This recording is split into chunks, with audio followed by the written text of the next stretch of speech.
Rejoice because your names are written in heaven. Luke 10, verse 17 to 22. And the 70 returned with joy, saying, Lord, even the demons are subject to us through thy name. And he said to them, I beheld Satan as lightning falling out of heaven. Behold, I give you the power of treading upon serpents and scorpions, and over all the power of the enemy, and nothing shall in any wise injure you. Yet in this rejoice not, that the spirits are subjected to you, but rejoice that your names are written in the heavens. In the same hour Jesus rejoiced in spirit, and said, I praise thee, Father, Lord of the heaven and of the earth, that thou hast hid these things from wise and prudent, and hast revealed them to babes. Yea, Father, for thus it has been well pleasing in thy sight.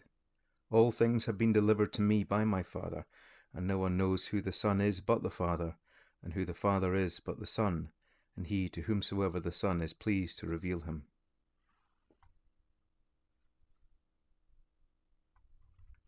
I desire to call attention to a thought with which I think all will agree, and which has a prominent place in Scripture. It is this, that the privilege of being in the Lord's company is much more blessed and of far greater importance than the most honoured and successful service here. I feel rather pressed to remind saints of this, as I fear there is often a tendency to give too much prominence to outward activity in the Lord's work, where the blessedness of being in his company is little sought or known, and not only so, but very often with those who do know something of the blessedness, the activity of a servant's path so beclouds and disturbs the soul's communion with him that quiet moments with himself, apart from all here, are seldom, if at all, enjoyed. Now great damage is caused by this, for not only is the soul impoverished and the affections dulled, but also the Lord is robbed of his portion. It is not that I would make light of service, for it is most blessed in its place. As we find with the Lord, I delight to do thy will, O my God. His pleasure was to do the Father's will. Here we get the true idea of service. I am sure the Lord found pleasure in the service itself as such, but his supreme delight lay in the consciousness that he was doing his Father's will.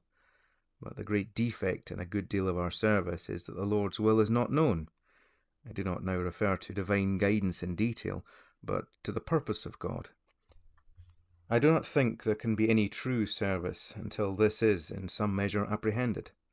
When the Lord said, Lo, I come to do thy will, I believe he had in view the whole range of what God was going to accomplish in grace.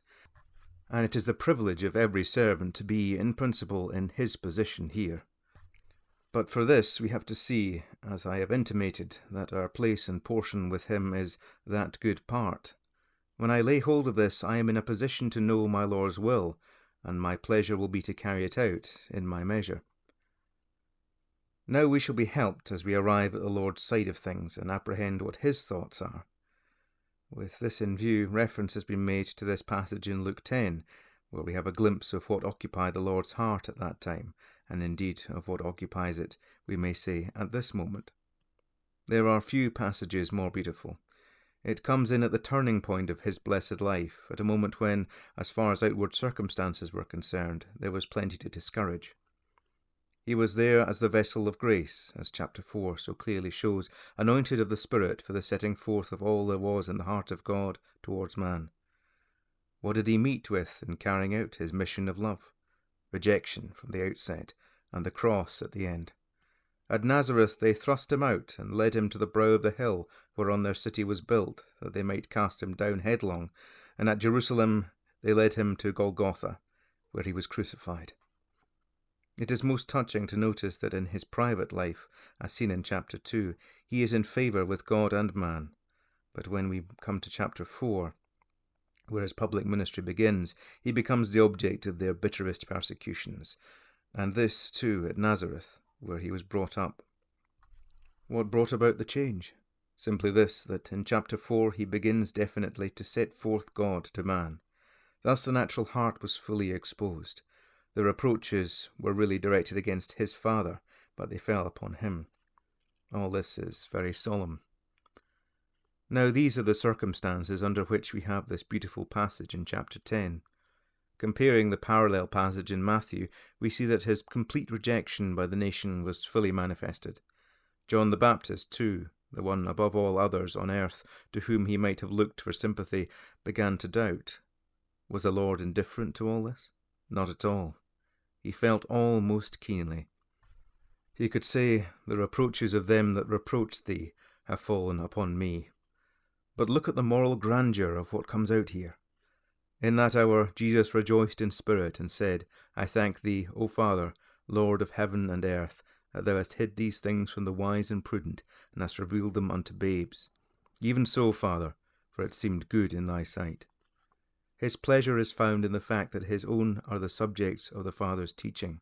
How blessed this is!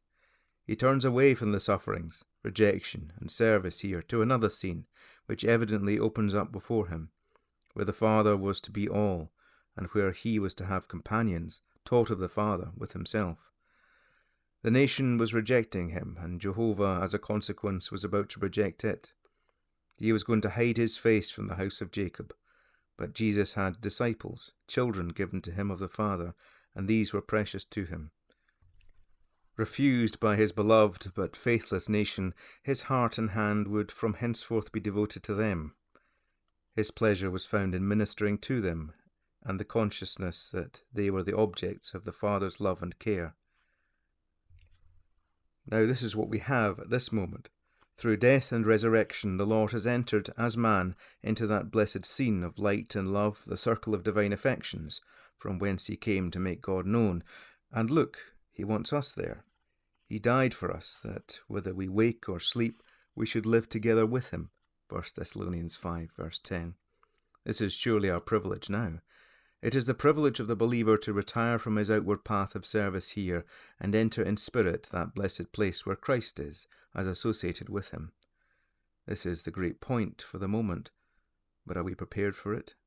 Are we ready to respond to his blessed desire to have us with himself? Or are we going to allow other things to rob him of what his heart is set upon? The latter is just that of which the 70 stood in danger.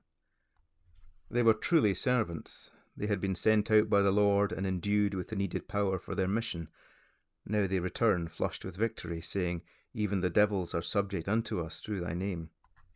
This was encouraging as far as it went, but from the Lord's reply we gather that they were making more of their success as servants than of their privilege as associated with him. He ministers a mild rebuke by telling them to rejoice not that the spirits were subject to them, but rather to rejoice that their names are written in heaven. In principle, he simply reminds them of their heavenly portion and points out that this is greater and of more importance than the most successful service in this world. May the Lord enable us all to choose the good part for his name's sake.